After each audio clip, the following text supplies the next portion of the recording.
నమస్తే అండి, welcome to our channel. మనతో ఈరోజు తెలుగుదేశం పార్టీ నేత సూర్యదేవర లత గారు ఉన్నారు. మేడం నమస్తే. నమస్తే మేడం, ప్రజెంట్ తెలంగాణలో పోలీసులు ఆంధ్ర వెళ్ళి మరి నాగార్జున యాదవ్ని అరెస్ట్ చేయడం జరిగింది. ఇది ఇప్పుడు తెలంగాణ రాజకీయాల్లో పెద్ద చర్చగా మారింది. ఒక ప్రెస్ మీట్లో జరిగిన కథ ఇదంతా కూడా. ఆయన రేవంత్ రెడ్డి గారిని ఇష్టం వచ్చినట్టు మాట్లాడి, అంటే ఏదో ఒక ర్యాపిడో బైకర్తో కంపేర్ చేసి, ఇంకా వాళ్ళకన్నా ఈయన తక్కువ అన్నట్టుగా చేసిన అనుచిత వ్యాఖ్యలు ఏవైతే ఉన్నాయో ఇప్పుడు అవే పెద్ద దుమారాన్ని రేపాయి. ఇప్పుడు ఇదంతా ఒక ఎత్తు అయితే, ఈ అరెస్ట్ ని మళ్ళీ వైసీపీ నేతలు ఇంకోలా చెబుతున్నారు. ఇదంతా కూడా రాజకీయ కక్ష చేస్తున్నారు, కావాలనే ఈ అరెస్టుల పరంపర అనేది జరుగుతుంది. ఇది ఎందుకు, ఎప్పుడు ఆపుతారు అని ప్రశ్నిస్తున్నారు.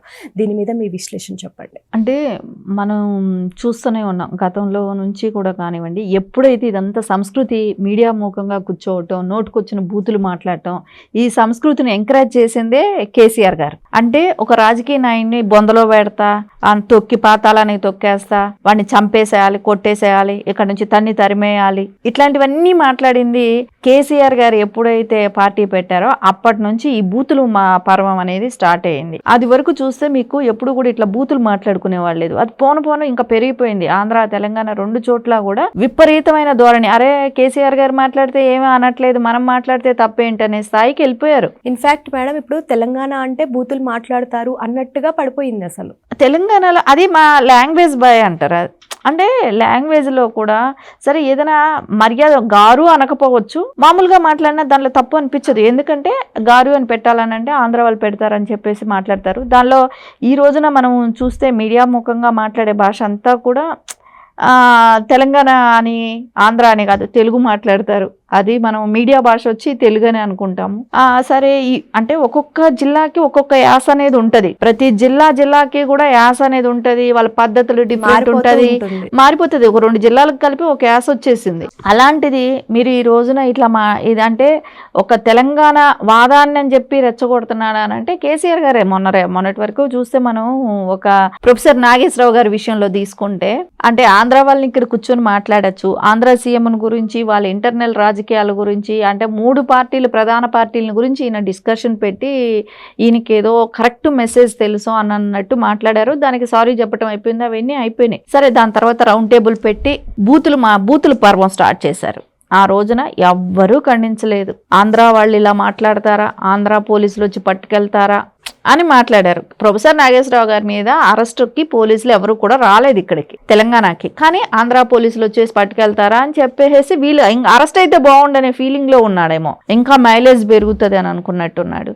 సరే, అది అరెస్ట్ కాలేదు. పవన్ కళ్యాణ్ గారు స్మూత్గా డీల్ చేశారు, అయిపోయింది. కానీ దాన్ని ఇష్యూ క్రియేట్ చేసిన ఆ రోజున మాట్లాడిన సోకాల్ జర్నలిస్టులు కానివ్వండి, మేధావులు అన్నారు వాళ్ళని ఇంక ఎట్లాంటి మేధావులు అంటే క్రూరత్వం పెంచే మేధావులు. దీన్ని ఎలా మనం ప్రజల్లోకి తీసుకెళ్ళి దీన్ని పెద్ద ఇష్యూ చేసి దీన్ని టాపిక్ లాగా చేసి తన్నుకొని సావాలి, దానిలో చనిపోయిన వాళ్ళ మీద శవాల నుంచి మళ్ళీ కేసీఆర్ గారు మళ్ళా పైకి రావాలి, ఈ స్థాయిలో రెచ్చగొట్టడం జరిగింది.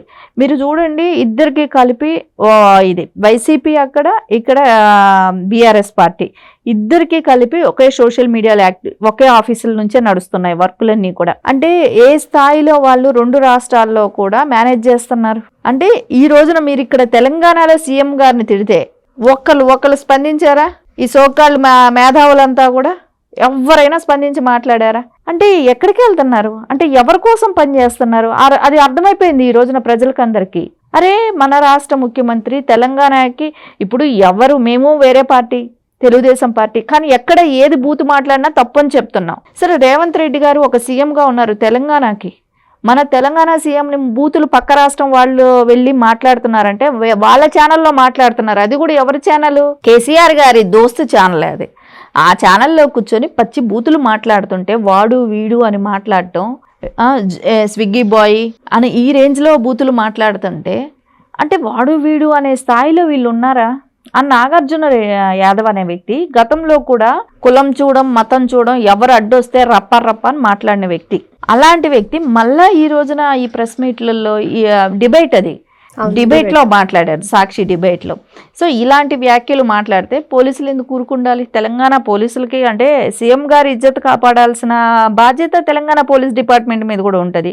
సో వాళ్ళకి ఉన్న అభిమానులు ఉండరా? రేవంత్ రెడ్డి గారి అభిమానులు ఉండరా? వాళ్ళు కేసు పెడతారు కదా, ఆ పార్టీకి సంబంధించిన వాళ్ళు కేసు పెడతారు కదా. సో అది యాక్షన్ తీసుకోవాల్సిన ఇదైతే తెలంగాణ గవర్నమెంట్కి కూడా ఉంటుంది కాబట్టి పోలీసులు వెళ్ళారు, అరెస్ట్ చేసి వచ్చారు. అక్కడ ఎవ్వరు యాగీ చేయలేదే, అరే ఆంధ్ర వాడిని తెలంగాణ పోలీసులు వచ్చి పట్టుకెళ్ళిపోయారు, ఏ పర్మిషన్ తీసుకొని వచ్చారు, ఆ లేడీ కానిస్టేబుల్ కూడా పట్టుకురావాలి కదా, రేపు పొద్దున వాళ్ళ భార్య అపోజ్ చేస్తే అక్కడ మళ్ళీ ఒక లేడీ కానిస్టేబుల్ ఉండాలి కదా.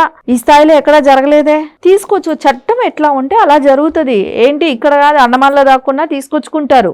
ఎక్కడ ఉన్నా కేసు అనేది పడిన తర్వాత అట్లీస్ట్ వేరే దేశాల్లో ఉన్నా కూడా లుకౌట్లో పెట్టి ఉంచుతారు. ఎప్పుడు వస్తే ఇండియాకి అప్పుడు అరెస్ట్ చేస్తారు. వీళ్ళేంటో తెలంగాణ ఉద్యమం అని చెప్పి మాట్లాడి రెచ్చగొట్టే మా కవిత గారు ఏమయ్యారు? అన్నిటికీ అంటే ప్రాంతీయవాదం రెచ్చగొట్టే దాంట్లో ఇంకోటి హరీష్ రావు గారు కూడా ఉన్నారు.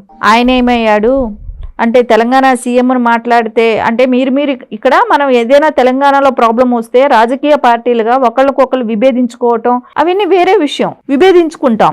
ఏదంటే ఇప్పుడు మీరు చెప్పింది చేయలేదని వాళ్ళు అడగచ్చు, మీరు గతంలో చేయలేదని వీళ్ళనొచ్చు. ఇట్లాంటి డిస్కషన్స్ అయితే జరుగుతాయి. కానీ బూతులు మాట్లాడుతున్నాడు తెలంగాణ సీఎం అంటే తెలంగాణ ఇజ్జత్ తీస్తున్నట్టే కదా. అంతే. అక్కడ అప్పుడు ఎంత వీళ్ళంతా ఏమయ్యారు? ఈ రోజున రౌండ్ టేబుల్ పెట్టుకొని మాట్లాడిన సోకాళ్ళందరూ సమాధానం చెప్పాలి ఇప్పుడు ఈ విషయానికి. ఎందుకు నోరు తెరవలేదు? బూతులు సంస్కృతి నేర్పించిన వ్యక్తి ఎవరు? మొట్టమొదట తెలుగులో బూతులు మాట్లాడొచ్చు రాజకీయాల్లో అని నేర్పించిన వ్యక్తి కేసీఆర్ గారే. సరే మేడం, ఇప్పుడు ఎవరైతే ఈ నేతను అరెస్ట్ చేశారో ఈయన మీద ఏమైనా కేసు పెట్టి జైలుకి పంపే అవకాశం ఉందంటారా? ఇప్పుడు ఖచ్చితంగా కేసు అయితే పెడతారు. ఆ బూతులు మాట్లాడటం అనేది ఒకటి తప్పు. ఏ ఇష్యూ గురించి మాట్లాడాడో సరైన ఆధారాలు లేకుండా ఆయన మీద నిందలు మోపటం అనేది కరెక్ట్ కాదు. అసలు ఈవేళ రేపు మన ఇంట్లో మనం ఎవరైనా సర్వెంట్లుగా పెట్టుకున్న పని చేసిన వాళ్ళే వినరు మాటలు, మన పిల్లలే మన మాట వినరు. అలాంటి స్థాయిలో ఉన్నాం, వాళ్ళే ఎదిరిస్తారు. అలాంటిది ఒక సీఎం స్థాయి వ్యక్తిని ఇచ్చేస్తే ఊరుకుంటారా? మన దగ్గర పనిచేస్తున్నారని మనం ఏమైనా వాళ్ళని మాట్లాడితే, ఒక బూతులు మాట్లాడితే వాళ్ళే వెళ్ళి కేసు పెడుతున్నారు. అలాంటిది ఒక సీఎం స్థాయి వ్యక్తిని మాట్లాడితే, నోటుకొచ్చినట్టు సంబంధం లేని వ్యక్తిని మాట్లాడితే అసలు దానికి రిలేటెడ్ ఎక్కడైనా ఉందా? నారా చంద్రబాబు నాయుడు గారిని దూషించాడు, లోకేష్ గారిని దూషించాడు. అక్కడ తీసుకునే యాక్షన్ అక్కడ తీసుకుంటారు. కానీ ఇక్కడ తెలంగాణ గురించి అక్కడ ఎవరు కేసు పెట్టరు కదా. తెలంగాణ ప్రజలు, తెలంగాణకు సంబంధించిన వాళ్ళు కేసు పెడతారు. అక్కడ ఏదైనా జరిగిందంటే లోకేష్ గారిని మాట్లాడినా, సీఎం నారా చంద్రబాబు నాయుడు గారిని మాట్లాడినా ఖచ్చితంగా అక్కడ యాక్షన్ తీసుకుంటారు. ఇక్కడ ఒక చిన్న లాజిక్ అర్థం కావట్లేదు మేడం. ఎవరైతే మాట్లాడుతున్నారో భావ ప్రకటన స్వేచ్ఛ అనేది వేరు, ఒకరిని కామెంట్ చేయడం వేరు. ఈ రెండింటి విషయాల మధ్య విభేదాలు అంటే సరిగ్గా తేడా తెలియక ఈ కేసులు అనేవి వాళ్ళ మీద పడుతున్నాయి అంటారా? అంటే భావ ప్రకటన స్వేచ్ఛ అనే దానికి వేరే, ఓకే ఇలా జరుగుంటే బాగుంటుంది, ఇది చేసుంటే బాగుంటుంది అనటం వరకు ఒక రకంగా. వాడు ఎందుకు చేయలేదు, వాడేమైనా సచ్చాడా, వాడు బతికాడా, ఇట్లాంటి బూతులు మాట్లాడారు అనుకోండి, ఇంకా ఇంట్లో కుటుంబ సభ్యుల వరకు మాట్లాడుతున్నారు. ఈ బూతులు మాట్లాడినప్పుడు ఆ లాంగ్వేజ్లో డిఫరెంట్, చేస్తే బాగుండేది చేయొచ్చు కదా, ఇలాంటి డిఫరెంట్గా ఉంటుంది కదా. ఆ డిఫరెన్స్లో చాలా బూతులు వచ్చేసేటప్పటికి ఏమవుతుందంటే ఎవరికైనా సరే, ఇప్పుడు ఎవరు తిడితే ఊరుకుంటారు? ఎవరు ఊరుకోరు. అదే రాజ్యాంగంలో లేదు తిట్టమని చెప్పి ఎక్కడైనా ఉందో చూపెట్టమనండి. అంబేద్కర్ గారు రాసిన రాజ్యాంగంలో ఉందా ఏంటి అనేది? ఈ కేసీఆర్ గారు ఇలాంటి బూతులు సంస్కృతి నేర్పించింది రాజకీయాల్లో ఆయనే కదా. సో చూపెట్టమనండి, అలా ఉంటే నిజమేనేమో అనుకుంటారు. మనం ఎప్పుడైనా లాంగ్వేజ్లో అవతల వాడికి గౌరవించే మాటలు మాట్లాడితే అది బెటర్గా ఉంటుంది. ఎందుకంటే ఇంకా నెక్స్ట్ జనరేషన్ కూడా అదే ఫాలో అవుతారు. అది కూడా కాకుండా కేసీఆర్ గారు లాంటి వ్యక్తి కానివ్వండి, అలాంటి వాళ్ళ నుంచి నోట్ల నుంచి అలాంటి లాంగ్వేజ్ రావాలి. ఇప్పుడు చూస్తాం నారా చంద్రబాబు నాయుడు గారిని తీసుకుంటే ఆయన భాష ఎలా ఉంటుంది? ఆయన ఏం బూతులు తిట్టరు కదా, ఇట్లాంటి మాటలు మాట్లాడరు కదా. సో దాన్ని చూసి ఇంకొంచెం ఇన్స్పైర్ అవుతారు. ఎవరైనా టీడీపీ క్యాడర్ అయినా కూడా, నాయకులైనా, జనరేషన్ మారినా కూడా. లోకేష్ గారు కూడా చూడండి ఎంత స్పష్టంగా మాట్లాడతారు. అదే ఇక్కడ లేదు కదా. ఇక్కడ బూతులతో ఆయనే మాట్లాడుతుంటే హరీష్ రావు గారు మాట్లాడతారు, ఈవెన్ కేటీఆర్ కేటీఆర్ గారు. అవతలాలని కించపరిస్తే వచ్చే ఆనందం ఏంటో తెలియట్లేదు వీళ్ళకి. అవతలాలని ప్రాంతీయవాదాన్ని కూడా రెచ్చగొడుతున్నారు. సో ప్రాంతీయవాదం అనేది ఎంత తప్పు అనేది కూడా తెలియట్లేదు వాళ్ళకి. ప్రాంతీయవాదం గురించి మాట్లాడినా కూడా కేసులు పడే రోజులు రావాలి. తెలంగాణ అనేది ఒక ఎవరు ఇది కాదు, ఇది సో ఇండియాలో ఒక అంతర్భాగమే. సో దీంట్లో గురించి మాట్లాడకూడదు కదా. అవును మేడం. Thank you. నమస్తే.